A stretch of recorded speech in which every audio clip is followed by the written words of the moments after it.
Super star Rajinikanth சாரோட ரெண்டாவது பொண்ணான சௌந்தர்யா ரஜினிகாந்த்க்கு திரும்பவும் கல்யாணம் பண்ணி வைக்க போறதா ஒரு பேச்சுக்கள் போயிட்டு இருந்துச்சு. மாப்பிள்ளை யாரு, என்ன ஏது, எப்ப கல்யாணம் அப்படிங்கிறது தெரியாமலே போயிட்டு இருந்துச்சு. ரீசெண்டா தான் வந்து வெளிவிட்டு இருந்தாங்க. அந்த வகையில மாப்பிள்ளை யாரு அப்படின்னு சொல்லி பாக்குறப்ப ஆக்டர் அண்ட் பிசினஸ் மேனான விசாகன் கூட தான் வந்து பாத்தீங்கன்னா திரும்பவும் வந்து கல்யாணம் பண்ண போறதா வந்து ஒரு செய்தி வந்திருக்குது. Feb 10 and 11 பாத்தீங்கன்னா கல்யாணம் நடக்க போறதா வந்து சொல்லியிருக்காங்க. இதுக்கு போலீஸ் பாதுகாப்புக்காக ரஜினிகாந்த் சாரோட ஒய்ஃபான லதா ரஜினிகாந்த் வந்து போலீஸ் கமிஷனர் கிட்ட வந்து பாத்தீங்கன்னா மனு கொடுத்திருக்காங்க. அதாவது Feb 10th and 11th வந்து போய்ஸ் கார்டன்ல வந்து பாத்தீங்கன்னா மேரேஜ் ஃபங்க்ஷன் வச்சிருக்கிறோம். அதுக்கு நெருங்கிய சொந்தக்காரங்களும் நிறைய செலிபிரிட்டிஸும் வருவாங்க. ஸோ அவங்களுக்கு பாதுகாப்பா வந்து பாத்தீங்கன்னா 10ஆம் தேதி அன்னைக்கு 3:10 இருந்து பாத்தீங்கன்னா மாப்பிள்ளை அழைப்புக்கு போக போறோம். ஸோ அந்த டைம்ல இருந்து வந்து பாத்தீங்கன்னா 12ஆம் தேதி வரவேற்பு நடைபெற வரைக்கும் வந்து பாத்தீங்கன்னா போலீஸ் ப்ரொடெக்ஷன் வேணும் அப்படின்னு சொல்லி வந்து மனு கொடுத்திருக்காங்க. ஸோ லதா ரஜினிகாந்த் கேட்ட மாதிரி வந்து பாத்தீங்கன்னா போலீஸ் செக்யூரிட்டி கார்ட்ஸ் வந்து பாத்தீங்கன்னா அவங்களும் கொடுக்கறதுக்கு ஒத்துக்கிட்டாங்க. இப்போ ரீசெண்டா சௌந்தர்யா ரஜினிகாந்த் அவங்களோட ட்விட்டர் பேஜ்ல #1 week to go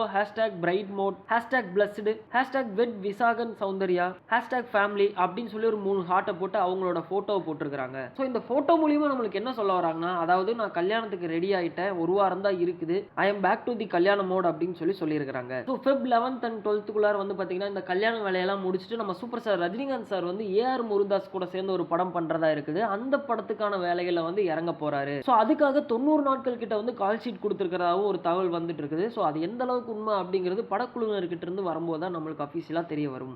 இந்த வீடியோ உங்களுக்கு பிடிச்சிருந்தா லைக் பண்ணுங்க, ஷேர் பண்ணுங்க அண்ட் மறக்காம வி டாக்கிஸ் யூடியூப் சேனலுக்கு சப்ஸ்கிரைப் பண்ணுங்க.